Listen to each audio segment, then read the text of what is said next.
За үйлчлэлтийн эмнэлэгт ажилттай холбогдлолтой хийж байгаа ажлуудыг бол бас яг бүхэлд нь бол үгүйсэхгүй. Ажлууд бас одоо жилийн жилд тодорхой төлөвлөгөөнийхөө дагуу хийгдэж явна. Гэхдээ ер нь бид бүхэн малчдаа, иргэдтэй бас одоо нэмэр болохгүй маа гэхэд нэрмэс болохгүй байх ажлууд дээр гол анхаарал хандуулах хэрэгтэй маа гэдгийг өнөөдөр бид бас ярих хэрэгтэй. Энэ чиглэлээр тодорхой анхаарал хандуулах хэрэгтэй. Хамгийн нэн тэргуунд бол төлс шатхууны асуудал дээр яг энэ өвлийн бэлтгэл ажил одоо явагдаж байгаа энэ цаг үе дээр онцгой анхаарч өгөөч гэдгийг шатанд нь хэдүүлээ уламжилт ажиллах хэрэгтэй байна. Шадар сайдын одоо бас өнгөрсөн 7 хоногт мэдээлж байгаагаар бол 100 гаруй сумдууд түвшний асуудалтай доголдолтой байна гэдэг ийм нөхцөл байдал бол үндсэндээ бас яригадаад байгаа. Улаанбаатарын нөхцөл байдал ч тийм амаргүй байгаа.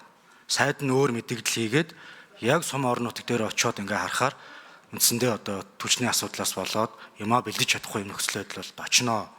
Тийм учраас нэмэр болохгүй маа гэхэд нэрмээс болохгүй байх ажил дээр бид бүхэн одоо яг тодорхой одоо бас асуудлаа бас хилээд анхааруулад ингээ ажилласаа гэдэг ийм ихний одоо саналыг дэвшүүлгээд байгаамаа. За хоёр дахь нь мал бэлтгэлтэй холбогдолтой асуудал бол өвлийн одоо энэ эрсдлийг бууруулах хамгийн чухал асуудал болно. Бид хичнээн тооны малыг одоо үндсэндээ махыг одоо үндсэндээ бэлтгэх үү, хэрэгцээх үү, түүнийгээ одоо бас өмнөх жилүүдийн алдаа оноон дээрээ тулгуурлаад их сайн хиймээр байна. Хүнсний хувьсгалын хэмээнд хүрээнд хийгдсэн энэ томоохон аж ахуй нэгжүүд нилээдгүй хөргөгч зойр агуулгуудтай болсон. Энэ хүчин чадлыг бүтэн ашиглахын тулд тодорхой бодлого гаргаж ажилламаар байна. Нийт малчдаа анхааруулж хэлэхэд энэ жил нийт одоо газар нутгийн 20 орчим хувьд өндөр эрсдэлтэй ийм одоо үйл болох нэ. Тийм учраас малаа хэрэгцээх энэ агуулгыг одоо үндсэндээ Монгол орон даяар дэмжих энэ одоо бодлого ажлыг бид бүхэн бол зохион байгуулах ёстой. За нөөцийн махыг яаж хийх вэ? Энэ нь малчдаа эргээд хүнд тусдаг юм асуудлууд бол бий болдгоо. Энэ дээр тодорхой одоо бас бодлогыг зөв зохистой хийхгүй бол болохгүй. Өнгөрсөн 1-2 жил салбар яам маань экспортыг хязгаарлах хүртэл гарах хэмжээг авна гэд хэв нэг сууж исэн. Дараа нь сайд маань би хэлсэн хэлээгүй гэд ингээд үндсэндээ бол болцжээсаа, ярьсан агуулгаасаа. Энэ байдлыг энэ жил бас битгий гаргаасай. Экспортыг нэмэгдүүлэх энэ одоо чиглэлдээ зарчмын тодорхой ийм байр суурьтай бас цаашдаа бас ажилласай. Тэгэхээр хоёр дахь асуудал бол энэ мал бэлтгэлийн энэ одоо бас асуудал дээр онцгой анхаарлаа хандуулах, нөгөө олгосон компаниуд, зээл олгосон компаниудаа идэвхжүүлэх, нөгөө хоршоогоор үндсэндээ одоо бас тодорхой тоног төхөөрөмж энэ одоо мал бэлтгэлийн үйл ажиллагаа явуулах чиглэлийн хоршоодуудаа өөр бодлогоор яаж дэмжих үү гэдэг стратеги гаргаж ирэх чиглэл дээр бид нар хоёрт анхаарах хэрэгтэй байна.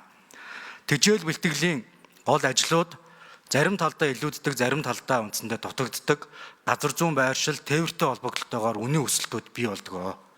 Тэгэхээр үүнтэй холбогдлолтой асуудал дээр бас тодорхой бодлогын зохицуулалтуудыг эртнээс хийж яг цаг тулсан үед цасанд боогдох, түүнтэй холбогдлолтой одоо бас тэжээлийн хомсдолд орох юм асуудлуудыг бас үүсэхгүй байх гэсэн энэ 3 цаг үеийн асуудал дээр онцгой анхаарал хандуулахыг байнгын орноос бас өнөөдөр тодорхой чиглэл саналуудыг бусад гишүүдийн саналыг нэмээд бас гаргах нь зөв бахаа гэж ингэж бодож байна. За ингээд детальчлаад ярил утрын бүсийн асуудал гэдэг олон асуудал бол байгаа. Суураараа бид бүхэн экспортын асуудал дээр яг үнэндээ дөрвтэй өөрчлөлт хийж чадахгүй байгаа. Салбар яам энэ дээр илүү одоо сайжруулах чиглэлийн асуудлуудыг хийх хэрэгтэй. Миний асуугаад байгаа хамгаалагцсан аж ахуйн журам батлагдсан юм уу, батлагдаагүй юм уу? Батлагдсан бол одоо энэ журмынхаа дагуу аль аль улсуудтай хэлцэл хийх боломжууд бий болоод явж байгаа юм бэ?